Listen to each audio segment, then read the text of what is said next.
जाधव.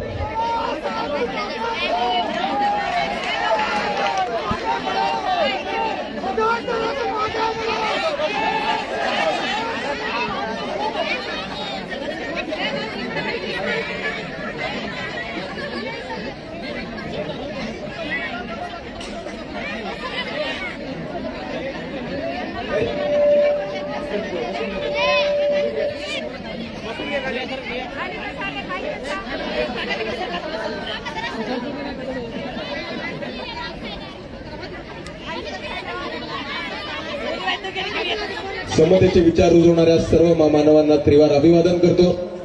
आणि मंचावरती उपस्थित काँग्रेसचे माननीय खासदार चव्हाण साहेब, तसेच वंचित बहुजन आघाडीचे अविनाशदादा भोसीकर, प्रशांतदादा इंगोले, जाकीर साहेब चाऊस, तसेच काँग्रेसचे तमाम पदाधिकारी, नेते मंडळी, वंचित बहुजन आघाडीचे पदाधिकारी आणि नेते मंडळी, तसेच इथे उपस्थित असलेले माझ्या माता भगिनी, वडीलधारी मंडळी आणि या चळवळीतल्या तमाम साथीदारांना माझा जय जिजाऊ, जय शिवराय, जय ज्योती, जय क्रांती, जय लहूजी, जय मल्हार, अस्सलाम वालेकुम रहमतुल्लाही बरकातू आणि जय भीम.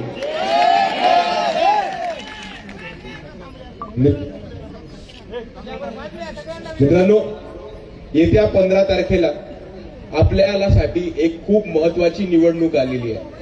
आणि ही निवडणूक महत्वाची काय आहे मी तुम्हाला सांगतो. इथे बऱ्याच लोकांना असं वाटतं की नगरपालिकेची, महानगरपालिकेची, नगरसेवकाची निवडणूक काय महत्वाची नसते, फक्त खासदारकीची आणि आमदारकीची निवडणूक महत्वाची असते. पण त्या सगळ्यांना मी एक गोष्ट सांगू इच्छितो की आपल्या भागामध्ये जो विकास होणार आहे, आपल्या गल्लीमध्ये जो विकास होणार आहे, आपल्या वॉर्डामध्ये जो विकास होणार आहे आणि आपल्या शहरामध्ये जो विकास होणार आहे, तो ठरतो महानगरपालिकेमध्ये.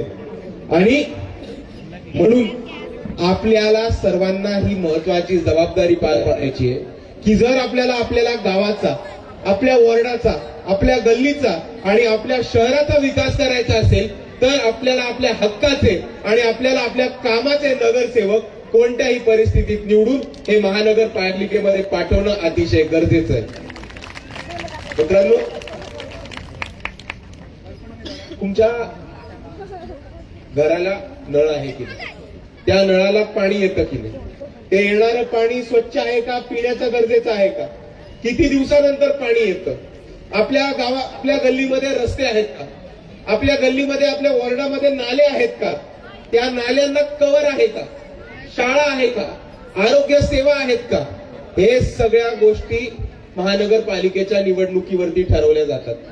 कारण नगरसेवकच ही लोक असतात जी खऱ्या अर्थाने वॉर्डामध्ये घुसून कामं करू शकतात आणि वॉर्डाचा विकास करू शकतात.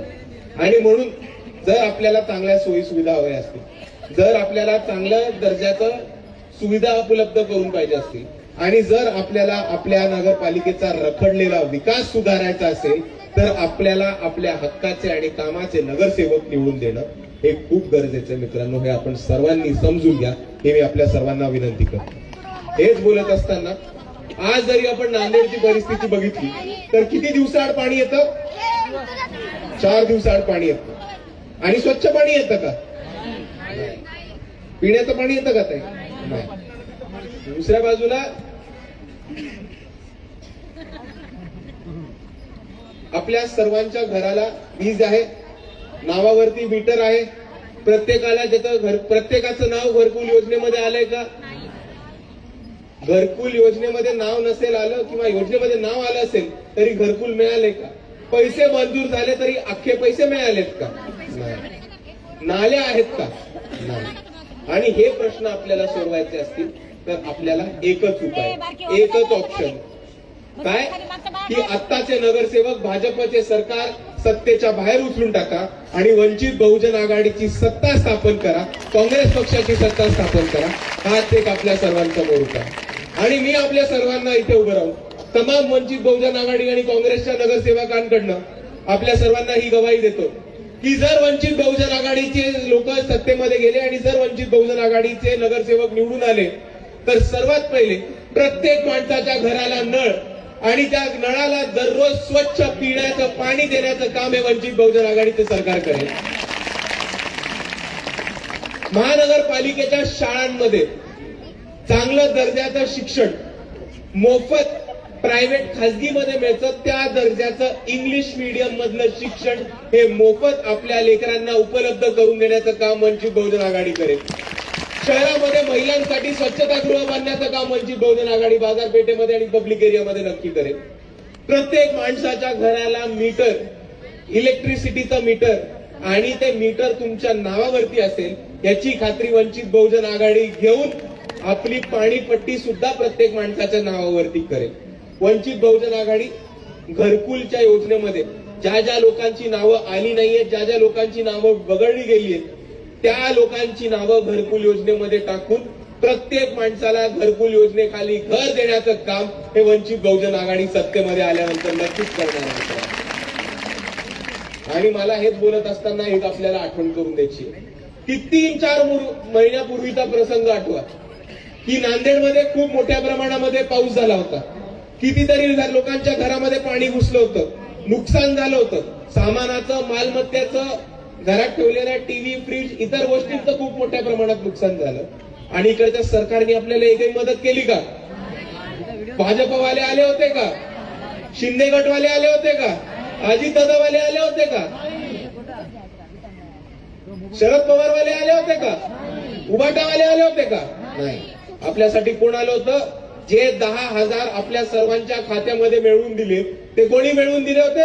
वंचित बहुजन आघाडी आणि फारुख सर अहमद यांनी ते मिळवून दिले होते. आणि म्हणून मी आपल्या सर्वांना एवढीच विनंती करतो की आज जी लोक आपल्यासाठी कामं करतात, आज जी आपली लोक आपल्यासाठी उभे राहतात, आज जी लोक आपल्यासाठी लढत राहतात, ती लोक आपल्या सर्वांच्या समोर या मंचावरती उपस्थित आहेत आणि ती लोक वंचित बहुजन आघाडीच्या गॅस सिलेंडरवरती उभी आहेत. आणि आपल्या सर्वांची ही जबाबदारी राहते की जी लोक आपल्याला निवडून देतात, जी लोक आपल्यासाठी धावून येतात, जी लोक आपल्यासाठी मदत करतात, जी लोक आपल्या अडीअडचणीमध्ये उभी राहतात, त्यांना आपण निवडून दिलं पाहिजे. ही आपल्या सर्वांची जबाबदारी आहे. आणि म्हणून मी आपल्या सर्वांना विनंती करतो की येणाऱ्या निवडणुकीमध्ये आपल्याला आपलं मत अजून कुठेही नाही ठेवायचं. आपल्याला आपलं मत हे आपल्या हक्काच्या वंचित बहुजन आघाडीच्या मागे उभं करायचंय. आणि ह्या नांदेडमध्ये वंचित बहुजन आघाडीचा झेंडा गाडून आपल्याला महानगरपालिकेवरती आंबेडकरवादी चळवळीचा झेंडा फडकवायचा आहे. ही महत्वाची गोष्ट आपल्याला येत्या 15 तारखेला. आणि मित्रांनो, हेच बोलत असताना मला लोकांना काही अजून 1-2 गोष्टी सांगायच्या.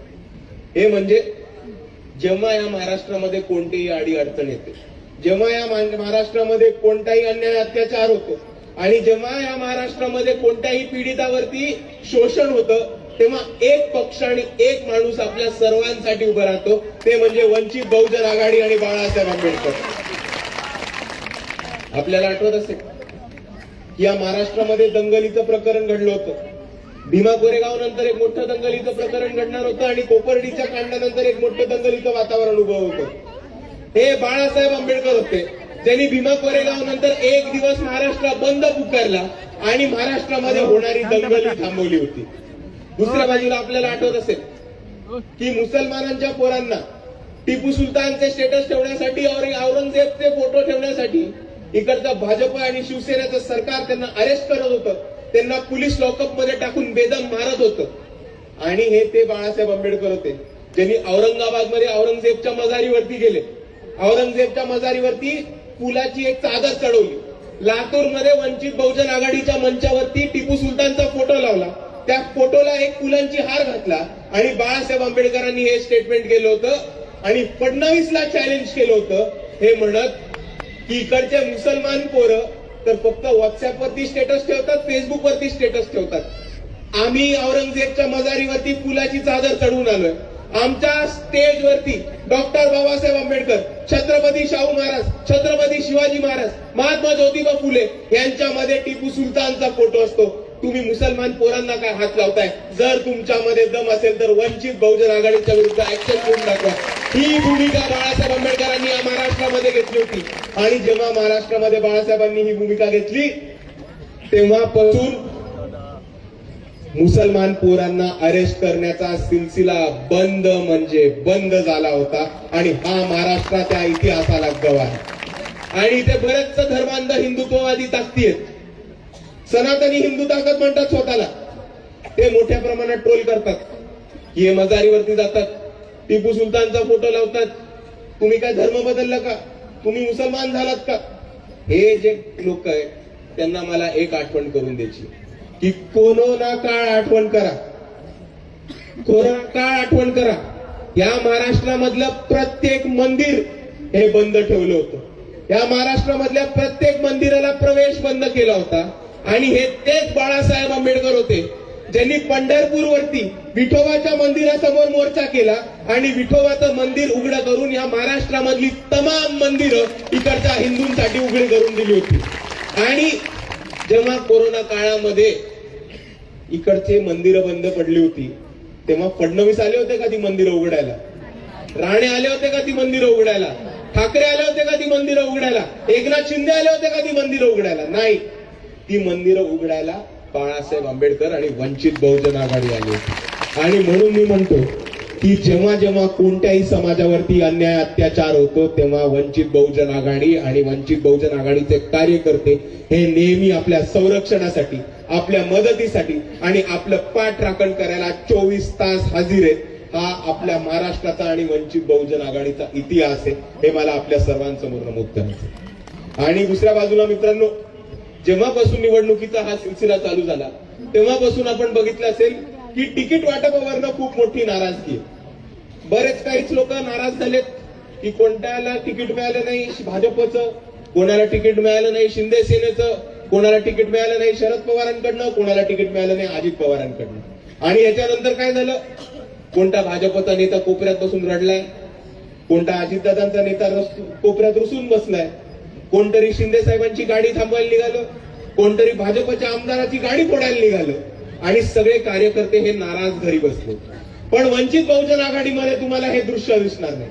वंचित बहुजन आघाडीमध्ये तळागाळातल्या कार्यकर्त्यांना जे एकनिष्ठेने बाळासाहेब आंबेडकरांचं काम करत होते, एकनिष्ठेने पक्षाचं काम करत होते आणि ही बाबासाहेब आंबेडकरांची चळवळ पुढे घेऊन जायचं काम करत होते, त्या तळागाळातल्या एकनिष्ठ कार्यकर्त्यांना तिकीट देण्याचं काम हे वंचित बहुजन आघाडीने केलंय. कोणत्याही दारूच्या अड्ड्यावाल्याला नाही, कोणत्याही पैशावाल्याला नाही, कोणत्याही चोराला नाही, कोणत्याही दराडेखोराला नाही, तर आमच्या सक्षम कार्यकर्त्यांना तिकीट देऊन वंचित बहुजन आघाडीने उभं केलंय. आणि आम्ही हा पायंदा उभा केलाय की या पक्षामध्ये पैशावरती तिकीट मिळत नाही, या पक्षामध्ये तिकीट मिळतं तर ते संघर्षावर आणि कार्यकर्त्यांच्या जोरावर. आणि हेच बोलत असताना मित्रांनो, मला आपल्याला सांगायचंय की ती कार्यकर्ते तुमच्या समोर उभे आहेत, आपल्यासाठी धावून येणारे मेहनत करणारे कार्यकर्ते तुमच्या समोर उभे आहेत. आणि या महाराष्ट्रातला नाही तर या भारतातल्या इतिहासातला RSSच्या कार्यालयावर जर कोणा पहिले मोर्चा काढला असेल तर ते वंचित बहुजन आघाडीचे हेच कार्यकर्ते होते. आणि म्हणून मला तुम्हाला एक प्रश्न विचारायचा आहे की जेव्हा तुमच्यासाठी धावून येणारे, तुमच्यासाठी लढणारे, तुमच्यासाठी उभे राहणारे कार्यकर्ते जेव्हा निवडणुकीसाठी उभे राहतात तेव्हा त्यांना जिंकून देण्याची जबाबदारी कोणाची राहते? कोणाची राहते? 2 हात वर करून सांगा, वंचित बहुजन आघाडीच्या उमेदवारांना निवडून देणार की नाही देणार? आपलं चिन्ह काय? आपलं चिन्ह काय? आपली निशाणी, आपली निशाणी वंचित बहुजन आघाडीकडनं सौ विश्वासराव साहेबराव पंडित, विजय ज्ञानदेव चौधरी, सलमा बेगम शेख आणि राहुल आनंदराव पवार हे वंचित बहुजन आघाडीकडनं उभे आहेत. त्यांची निशाणी आहे गॅस सिलेंडर. आपण यांना जास्तीत जास्त मतांनी निवडून द्या आणि आपण आपल्या नांदेडच्या महानगरपालिकेवरती आपल्या चळवळीचा निळा झेंडा आणि वंचित बहुजन आघाडीचा झेंडा काढू आणि आपणच आपल्या चळवळीचा आणि आपल्या शहराचा विकास करू. एवढं म्हणून मी माझे 2 शब्द थांबवतो. जय भीम, जय संविधान.